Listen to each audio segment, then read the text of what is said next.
अस्सलामु अलैकुम रहमतुल्लाहि व बरकातुहू। दोस्तों, आज हम सीखने वाले हैं कि हम कुरान को तरतीब से तजवीद के साथ कैसे पढ़ें। इसके लिए सबसे जरूरी और अहम चीज है, जो सबसे पहला सबक, पहला लेसन जो हमारा है, वो है दांतों के नामों को याद करना। इंसान के मुंह में कुल 32 दांत होते हैं, 16 ऊपर 16 नीचे। सामने के चौड़े से 4 दांतों को सनाया कहते हैं। ऊपर के 2 दांतों को सनाया उलिया, नीचे के 2 दांतों को सनाया सुफला। उनके आजू बाजू दाएं बाएं ऊपर नीचे एक एक दांत और है, जिनको रुबाई कहते हैं। फिर इसी तरीके से अनियाब, जवाहिक, तवाहिन, नवाजिस, ये कुल 32 दांत हैं।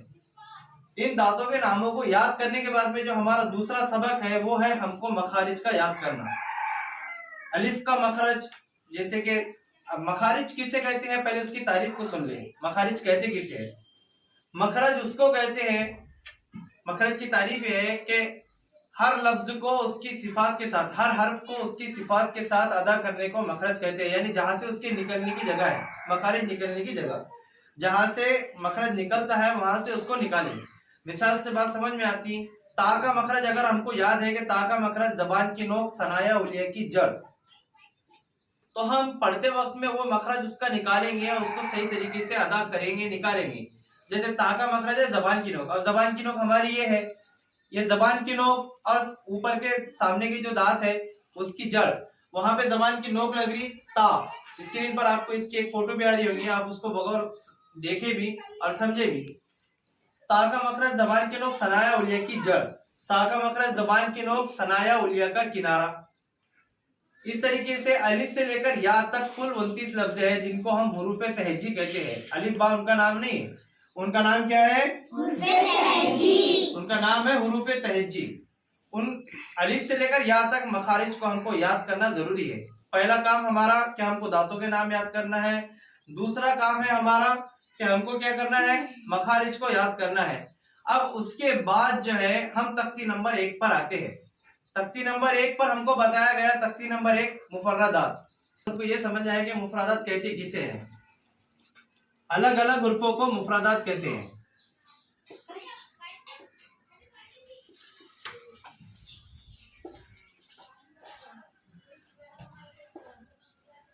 हम देख सकते हैं कि अलिफ अलग है, बा अलग है, ता अलग है, सा अलग है, जीम अलग है, हा अलग है, सब अलग अलग है। तख्ती नंबर 1 में जो हमको बताया गया है कि तख्ती नंबर 1 मुफर्रदात, अलग अलग हुर्फों को मुफर्रदात कहते हैं। अलिफ अलग है, बा अलग है, ता अलग है, सा अलग है, जीम अलग है। ये पूरे लफ्ज जो है अलग अलग है। अब हम तख्ती नंबर 2 की तरफ चलते हैं। तख्ती नंबर 2, तख्ती नंबर 2 मुरक्कबात। तख्ती नंबर 2 क्या है? जोर से बताओ, तख्ती नंबर 2 क्या है? इतनी जोर से भी नहीं बेटा। तख्ती नंबर 2 मुरक्कबात। मिले हुए हुर्फों को मुरक्कबात कहते हैं। लाम अलिफ मिला हुआ, मीम अलिफ मिला हुआ, लाम जीम मिला हुआ, इस तरीके से लाम अलिफ मिला हुआ, लाम बा मिला हुआ।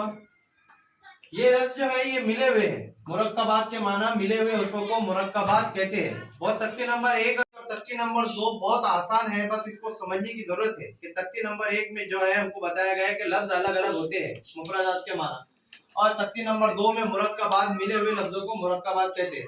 अब हम तख्ती नंबर 3 की तरफ चलते हैं।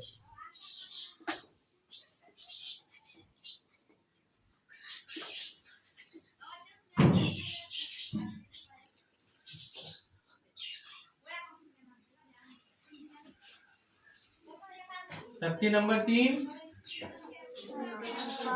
तख्ती नंबर 3 हरकत किसे कहते हैं? तख्ती नंबर 3 हरकत जबर जेर पेश को, और जबर जेर पेश को थोड़ा भी अलिफ हमेशा जो अलिफ खाली ना हो, जबर की आवाज, शाबाश। ये जबर, ये जेर, ये पेश, इनको कहते हैं हरकत। इनको क्या कहते हैं? जबर जेर पेश को हरकत कहते हैं। जबर जेर पेश को जल्दी पढ़े। अब हरकत के माना जबर जेर पेश तीनों आ गए, वरना हरकत एक, जबर की हरकत है तो जबर की हरकत, जेर की हरकत है। अगर एक है तो एक ही हरकत कहना पड़ेगा। यानी जिस तरीके से हम हिजरा करते, कि हमजा के ऊपर जबर की हरकत है, हरकत को जल्दी पढ़े। हरकत कहते हैं कि हम अगर हरकत बोलेंगे तो पेश भी आ जाएगा, जेर भी आ जाएगा, जबर भी आ जाएगा। वो तीनों की जमा एक है हरकत, तीनों की जमा क्या है? लेकिन एक अकेला वो अकेला अगर जबर है तो फिर कहना पड़ेगा हमको कि जबर की हरकत है, जेर की हरकत है, पेश की हरकत है। समझ में आ रहा? तो तख्ती नंबर 3 के अंदर हमको बताया गया कि जबर जेर पेश को हरकत कहते हैं। जबर जेर पेश को जल्दी पढ़े, थोड़ा भी ना खींचे, मारूफ पढ़े, मजहूल आवाज से बचे। मजहूल और मारूफ के माना मिसाल से बात समझ में आती है। हमने देखेंगे कि हमारे जो पुराने लोग हैं, हमारे दादी हमारे नानी जिस तरीके का कुरान पढ़ते थे, अल्हम्दुलिल्लाह रब्बिल आलमीन, हालांकि ये मजहूल है, रब्बिल आलमीन, रब्बिल आलमीन सही है, ये मारूफ है। गैरिल मग़ज़ूबे अलैहिम, मग़ज़ूबे वो बा जेर बी को बे बोला जाता था उस वक्त में, तो बा के नीचे जेर की हरकत है तो बा जेर बी होता, बा जेर बे नहीं होता। समझ में आ रहा? अलिफ जबर ए, हमजा जबर ए नहीं होता, हमजा जबर आ होता। इस तरीके से जो है इसी का नाम क्या है? तजवीद है कि इस तरीके से हमको पढ़ना चाहिए, ना कि मजहूल पढ़ना चाहिए। ये मजहूल है। मारूफ पढ़े अल्हम्दुलिल्लाहि रब्बिल आलमीन अर्रहमानिर रहीम, इस तरीके से अल्हम्दुलिल्लाहि रब्बिल आलमीन अर्रहमानिर रहीम। इस तरीके से बिल्कुल गलत है पढ़ना। ऐसा कुरान पढ़ने से गुनाह भी है, इसलिए गुनाह से भी बचे। अगर सीखने की कोशिश नहीं कर रहे हैं तो गुनाह है, इसलिए सीखने की कोशिश भी करें। तजवीद का सीखना हम सबके ऊपर वाजिब है। तो जबर जेर पेश को हरकत कहते हैं। जबर जेर पेश को जल्दी पढ़े, थोड़ा भी ना खींचे, मारूफ पढ़े, मजहूल आवाज से बचे। और जबर की आवाज ऊपर को, जबर की आवाज कहा जाती? जबर की ये आवाज बता रहे हैं हम, ये जबर की आवाज, जबर की आवाज कहा गई? जेर की आवाज नीचे को, जेर की आवाज कहा? नीचे को, ठीक है।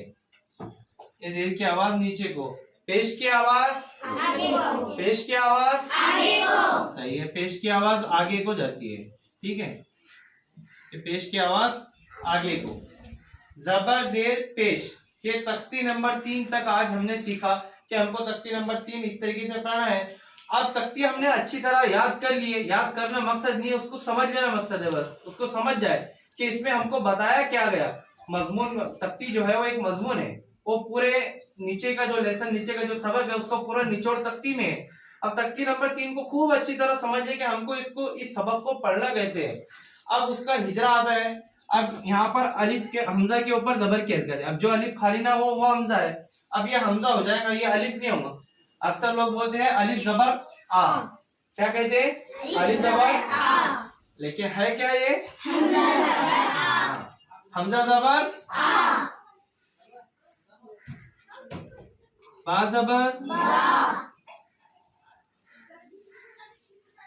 सा जबर सा, जीम जबर जा, हा जबर हा, फा जबर फा। अब है यहाँ पे हिजरा। अब इसका हिजरा करना है। हमजा के ऊपर जबर की हरकत है, हरकत को जल्दी पढ़े, थोड़ा भी ना खींचे। जैसे हमजा जबर बा पर जबर की हरकत है, हरकत को जल्दी पढ़े, थोड़ा भी ना खींचे। जैसे बा जबर ता के ऊपर जबर की हरकत है, हरकत को जल्दी पढ़े, थोड़ा भी ना खींचे। जैसे ता जबर ता। ये जो हिजरा है इसके अंदर ये समझना है कि जबर की हरकत है, जल्दी पढ़े, इतना लंबा भी ना पढ़े कि अलिफ मद्दा हो जाए, इतना कम भी ना बोले कि झटका हो जाए। समझ में आ रहा? हमजा जबर बा जबर ता जबर सा जबर जीम जबर हा जबर खा जबर, बस इतना खींचना है। अब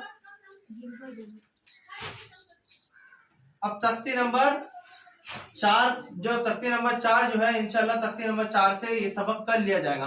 आप हमारे साथ जुड़े रहे, इंशाल्लाह आपको बहुत कुछ सीखने को मिलेगा। अगर वीडियो पसंद आई हो तो आप हमारे लिए दुआ करें। इसको शेयर और लाइक और फॉलो करने की जरूरत नहीं है, आप सिर्फ इसको सबक को अच्छी तरह याद करें और पूरा कायदा मुकम्मल हमारे इस बोर्ड के जरिए से, हमारे इस मकतब के जरिए से आप सीखने की कोशिश करें। और कोई गलती होती है समझाने में, पढ़ाने में, तो आप हमको कमेंट्स में बता सकते हैं, हम उसको इंशाल्लाह जरूर दुरुस्त करने की कोशिश करेंगे। हम उसको और अच्छी तरीके से बनाकर आपके सामने पेश करने की कोशिश करेंगे। इसको लाइक फॉलो करने की कोई जरूरत नहीं है, आप सिर्फ इस पर सीख जाए, ये हमारे लिए काफी है। अल्लाह आपको जज़ाए खैर अता फरमाए।